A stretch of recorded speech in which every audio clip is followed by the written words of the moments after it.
जय हिंद साथियों, हिंदी ज्ञान यात्रा पर आपका स्वागत है। आप सब स्वस्थ और ऊर्जावान रहें। आपके समक्ष नालंदा खुला विश्वविद्यालय बीएड संयुक्त प्रवेश परीक्षा संबंधी हिंदी का अभ्यास संग्रह प्रस्तुत है। तो चलिए शुरू किया जाए। पहला प्रश्न है, दोहा के पहले चरण में कितनी मात्राएं होती है? 16, 13, 11, 24। दोहा के प्रत्येक पद में मात्राएं समान होती है, अतः यह मात्रिक छंद है। इसके पहले तथा तीसरे चरण में 13 और दूसरे तथा चौथे चरण में 11 मात्राएं होती है। इसका सही उत्तर 13 है।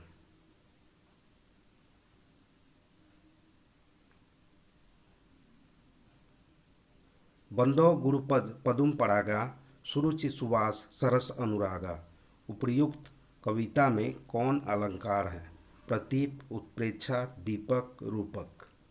इस काव्य पंक्ति में गुरुपद और पदुम के मध्य योजक चिन्ह लगा है। योजक चिन्ह के पहले गुरुपद उपमेय तथा योजक के बाद पदुम उपमान है। गुरु के चरण को कमल बताया गया है।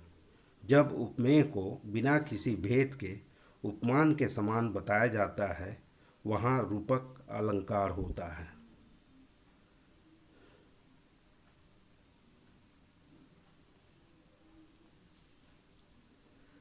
दशानन में कौन सा समास है? बहुब्री, अव्ययीभाव, द्विगु, द्वंद्व। दशानन का समास विग्रह दस है, आनंद जिसके होता है।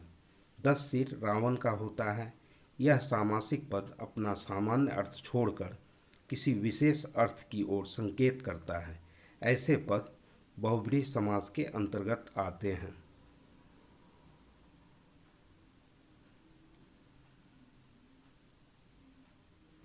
कौन शब्द तत्पुरुष समास का उदाहरण है? प्रतिमास, बेशक, कामचोर, अकारण। कामचोर में 2 पद हैं, काम और चोर। विग्रह करने पर काम से चोर होता है, अर्थात काम से जी चुराने वाला। काम और चोर के मध्य से विभक्ति चिन्ह लगा है। यह सामासिक पद तत्पुरुष समास का उदाहरण है।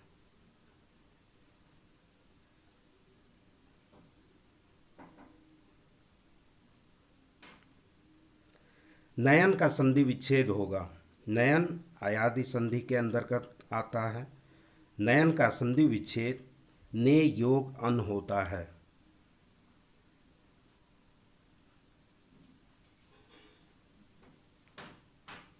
एकैक में कौन संधि है? यन संधि, वृद्धि संधि, आयादि संधि, गुण संधि।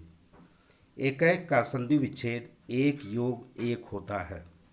यह वृद्धि संधि निर्मित शब्द है।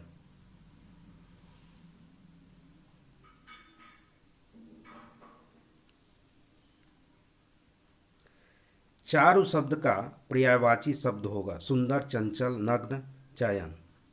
चारु का पर्यायवाची शब्द सुंदर होता है।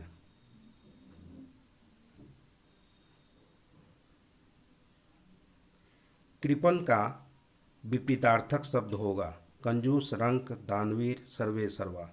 कृपण का अर्थ कंजूस होता है। इसका विलोम शब्द दानवीर होगा।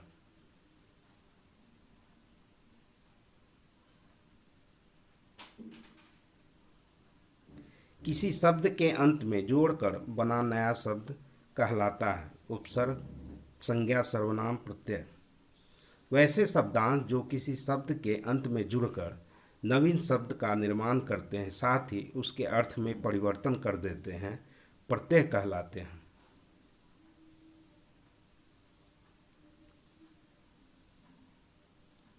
श्रृंगार रस का अस्थायी भाव क्या है? क्रोध, रति, शोक, उत्साह। श्रृंगार रस का क्षेत्र बड़ा ही व्यापक होता है। इसे रसराज कहा जाता है। जब हृदय में किसी के भी प्रति रति अर्थात प्रेम का भाव उत्पन्न होता है, तब श्रृंगार रस की उत्पत्ति होती है। श्रृंगार रस का स्थायी भाव रति होता है।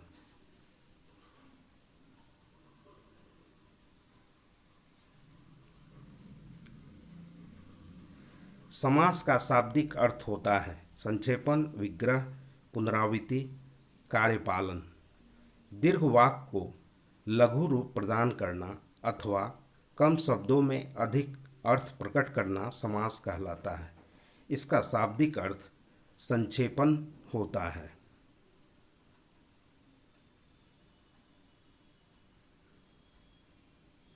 जिसका कभी नाश नहीं होता है उसे क्या कहा जाता है?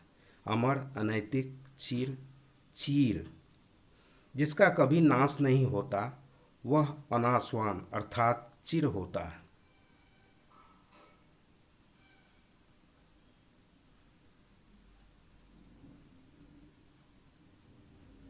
आगे नाथ न पीछे पगहा का अर्थ होता है शर्मसार होना, घाटा होना, भाग जाना बगैर दायित्व का। जिसे स्वयं की जिम्मेदारी का एहसास नहीं होता उसे आगे नाथ न पीछे पगहा कहा जाता है अर्थात बगैर दायित्व का।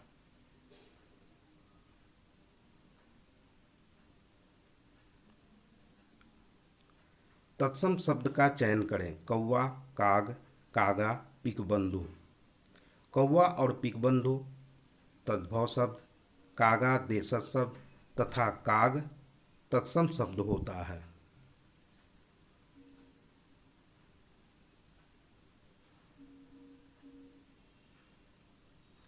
निम्न में से कौन मध्यम पुरुष है? तू, मैं, हम, वे। मैं और हम उत्तम पुरुष, वे अन्य पुरुष तथा तू मध्यम पुरुष होता है।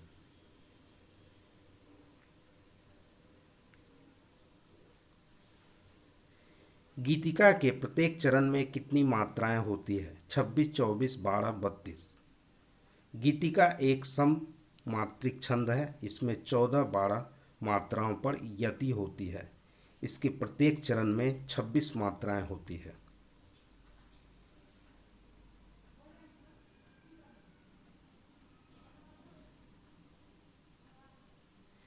एक कबूतर देख हाथ में पूछा, कहाँ अपर है? उसने कहा, अपर कैसा? वह तो उड़ गया, सपर है। उपर्युक्त वाक्यों में कौन सा अलंकार है? श्लेष, अतिशयोक्ति, वक्रोक्ति, अनुप्रास। इस काव्य पंक्ति में अपर शब्द के दो अर्थ दूसरा और बेपर अर्थात बिना पंख वाला बताया गया है तथा सपर का अर्थ पंख वाला। इसका भावार्थ है, जहांगीर नूरजहां के हाथ में एक कबूतर देखकर दूसरे कबूतर के बारे में पूछा। नूरजहां ठिठोली करते हुए कहा, वह बिना पर का नहीं बल्कि पर वाला था, सो उड़ गया। जब वक्ता के कथन को श्रोता द्वारा हास प्रयास से भिन्न अर्थ ग्रहण किया जाए वहाँ वक्रोक्ति अलंकार होता है।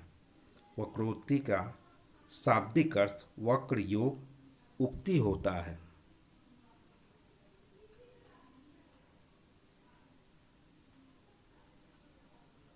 धीरे धीरे में कौन समास है? तत्पुरुष अव्ययीभाव द्विगु कर्मधारय।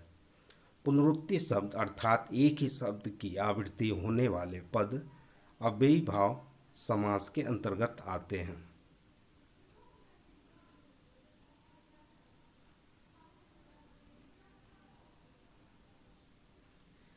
निम्न में से कौन शब्द कर्मधारय समास का उदाहरण है? पंचमुख, अगोचर, नीलकमल, अंतेवासी। नीलकमल पद में नील विशेषण और कमल विशेष है। नील शब्द कमल की विशेषता बता रहा है। विशेषण और विशेष युक्त पद कर्मधारय समास के होते हैं।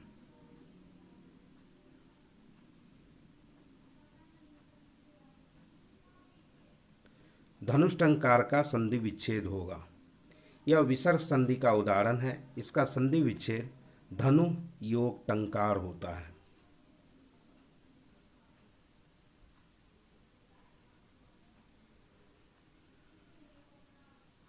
ज्ञाना भाव में कौन संधि है? दीर्घ संधि, गुण संधि, वृद्धि संधि, आयादि संधि। ज्ञाना भाव का संधि विच्छेद ज्ञान योग अभाव होता है।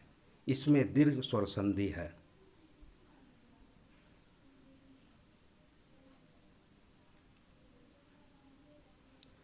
अंगना का पर्यायवाची शब्द होगा सीमा, औरत, किनारा, चबूतरा।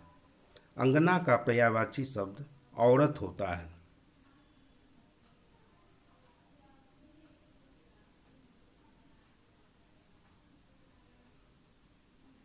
अड़ी का विपरीतार्थक शब्द होगा शत्रु, सहयोगी, अनुयायी, मित्र। अड़ी का अर्थ शत्रु होता है, इसका विपरीतार्थक शब्द मित्र होगा।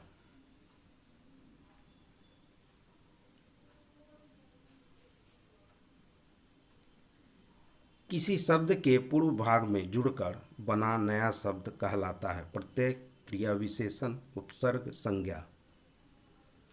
वैसे शब्दांश जो किसी शब्द के पूर्व युक्त होकर उसके अर्थ में परिवर्तन कर देते हैं उपसर्ग कहलाते हैं।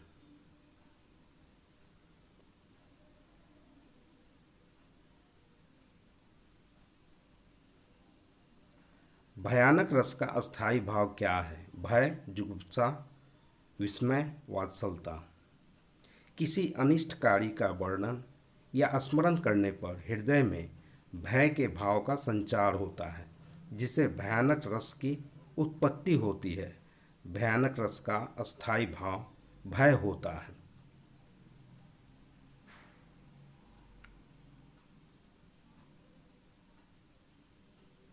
छंद का शाब्दिक अर्थ क्या होता है? अनुमान करना, ढकना, सुंदर बनाना, रोकना। छंद का अर्थ आच्छादित करना या ढकना होता है।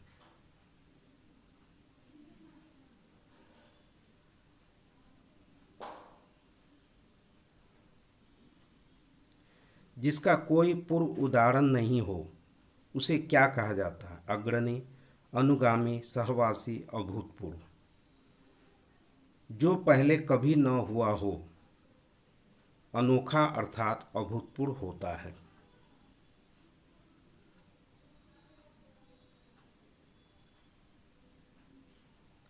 आधा तीतर आधा बटेर का अर्थ होता है दोनों कार्य होना, रक्षा करना, दोनों कार्य नहीं होना, विरोध करना। इस मुहावरे का अर्थ दो कार्य का बीड़ा उठाना तथा दोनों कार्य में असफल हो जाना होता है।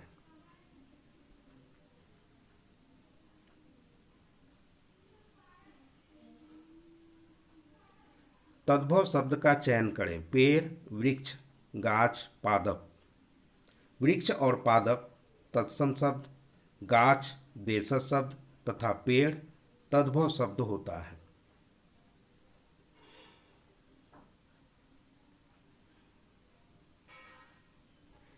निम्न में से कौन शब्द बहुवचन पुल्लिंग है?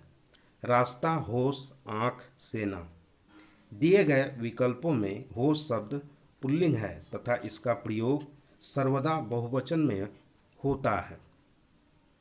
आशा है यह वीडियो आपके लिए लाभकारी सिद्ध होगा, तो कृपया कमेंट, लाइक, शेयर और सब्सक्राइब कर बेल आइकन को दबा दें ताकि नई वीडियो की नोटिफिकेशन समय पर आपको मिल सके। धन्यवाद।